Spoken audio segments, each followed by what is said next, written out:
My name is Will Biles, Executive Creative Director of Until Dawn. The first part of getting a believable facial performance in-game is to capture, topographically, the actor's range of emotional expressions as separate versions of the same head. Every tiny nuance gets digitized and merged, effectively creating a model that can recreate every facial movement that the actor makes. Once the topography has been recorded, the actor's performance itself can be captured by using a predetermined set of marker points, drawn precisely on the face, and a high-def helmet cam, wirelessly linked to capture devices. The camera is the small box where it looks like the microphone should be. Outro Sam. Mark. It records in high def the movement of the dots throughout the performance that will drive the expressions captured earlier. Unlike other systems, this form of capture is far less lossy because there are fewer interpretations between performance captured and performance rendered finally in-game. The audio is also recorded via two separate lavalier mics attached to the helmet. It takes a while for the actors to acclimatize to carrying around the recording devices and the helmet cams, but very soon the shoot becomes similar to any other effects shoot or a green screen shoot. The actors in these scenes are only recording facial animation, but use cursory body movements for pacing. Wait, and maybe we should all stick together and find everybody and make sure that we're all okay, so... 1-1, the year before the prank. Take 2, Mark. Other than the other actors, they have to use their imagination for everything and everywhere that they are supposed to be seeing and feeling. Idiot! So dumb! From a hot midday studio in Los Angeles to a freezing midnight mountain in British Columbia.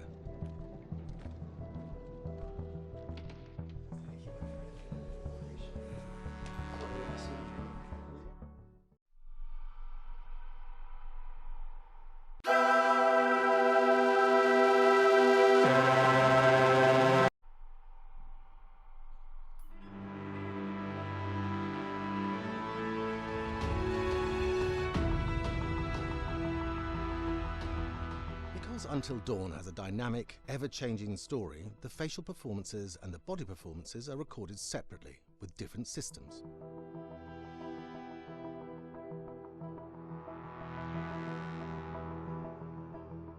With the body capture, we use reflective bead suits and an infrared camera matrix system that drives the CG bone hierarchies in our character models. These performances cover everything from character locomotion, scene-specific performances, and stunt work, most of which was recorded at studios in Pinewood and Shepperton, near London. Hannah! Hello? Combining all the elements seamlessly in the final game becomes a formidable editing and logistical task. Every variation, both physical and emotional, must be combined in these multi-edits. Scaffolding props have to stand in for the sets, because the hundreds of infrared cameras have to be able to see all of the reflective beads on the actor.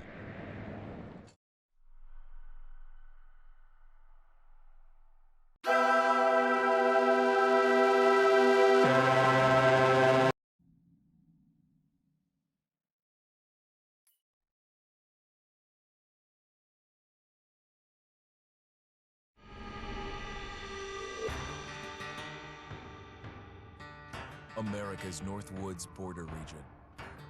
Within this land of 10,000 lakes and miles of dense timber, a hideous creature is believed to lurk. The Northwoods is probably one of the last frontiers in America. There's still a lot of places in this area that hasn't been set foot by man.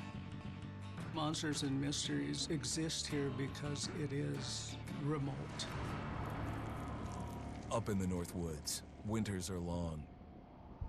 In times of biting cold and isolation, a devouring monster is believed to come forth. It's terrorized native people for generations. Growing up, I was told, like, don't go outside, the Wendigo will get you.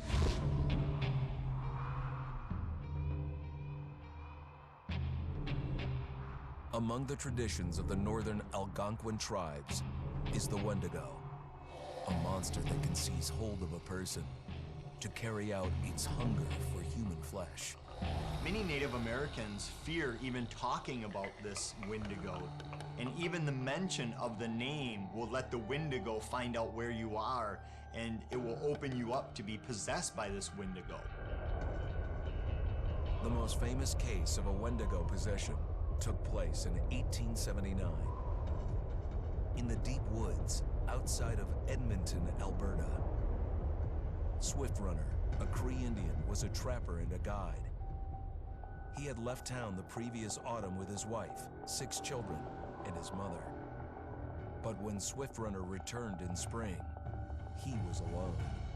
Swift Runner came into a nearby village telling this heartbreaking tale I had to watch them starve to death. of his family being killed by starvation, and that he was the only survivor. My whole family gone. It wasn't hard to understand a family falling victim to a brutal winter. To even not. Yet something was suspicious about Swift Runner. Think of as food. He was a strapping man, and he came into town weighing over 200 pounds. It didn't look like somebody who had just weathered a terrible winter. He wasn't malnourished, didn't look like he was starving. He looked healthier than ever. After a few nights, it became clear that something was wrong. He started having night terrors, screaming in his sleep. I am the Wendigo. Villagers alerted the police. Swift Runner actually guided them back to his winter cabin. When they got there, that's when they saw the true horror.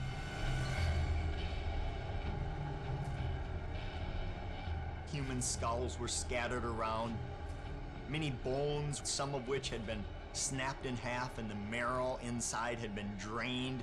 They had never seen anything like it. Swift Runner had killed his entire family, shooting them, hitting them with an axe, strangling, and then eating most of their bodies.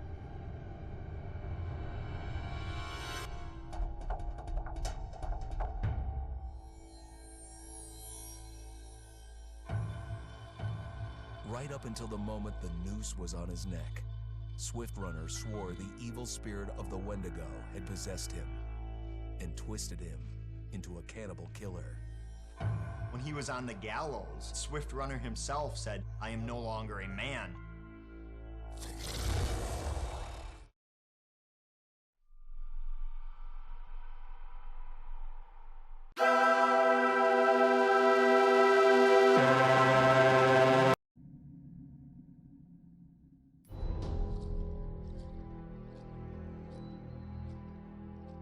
Just move over there. Go on, move.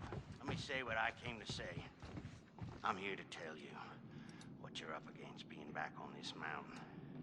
You should never have returned. I don't know why you did after what happened last year. You mean with Hannah and Beth? Yeah, how could you know without being involved? I don't take kindly to you kids coming up here to my mountain. Your mountain. The mountain don't belong to me, it's true. But it don't belong to the Washingtons.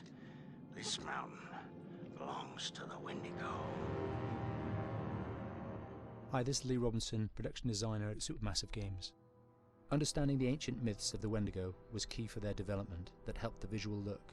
Through sketches and concepts, these elements were visualized, such as eyes being milky, almost dead, with loss of lips and eyelids due to frostbite, fangs growing and arms and legs getting longer, with skin hardening and thickening to look snarling and menacing, yet withered and lean. What the hell was that? Another fucking piece of... Fingers and toenails extending like claws, allowing them to climb effortlessly. We made them look gaunt and weathered, and having ragged remains of clothes they wore. Blood-stained and rotten, with patches of hair still remaining, they retained strong skeletal limbs, which enable them to be agile and quick through the environment.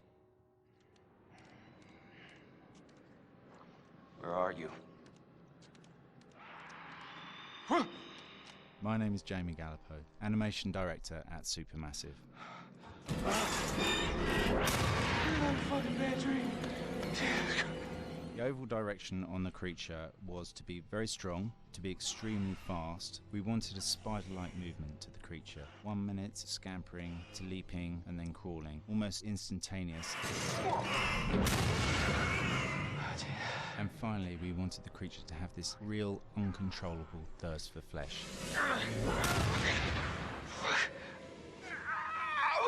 From a sound design perspective, the Wendigo is a real challenge. For the main vocalizations of the Wendigo, we used our own vocalizations, various different animals from the exotic to the farmyard, various plugins and processes to gel these sounds together and keep a human resonance behind that voice, telling the backstory of the Wendigo.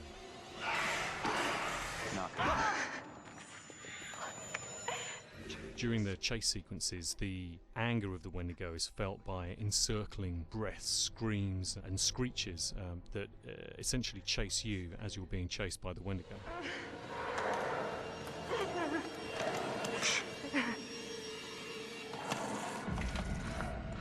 We would layer them up in a multitude of layers, sometimes 15, 20 sounds playing at the same time, to build up the vocalizations for this fearsome creature which is always in attack mode, hyperactive and chasing you throughout the game.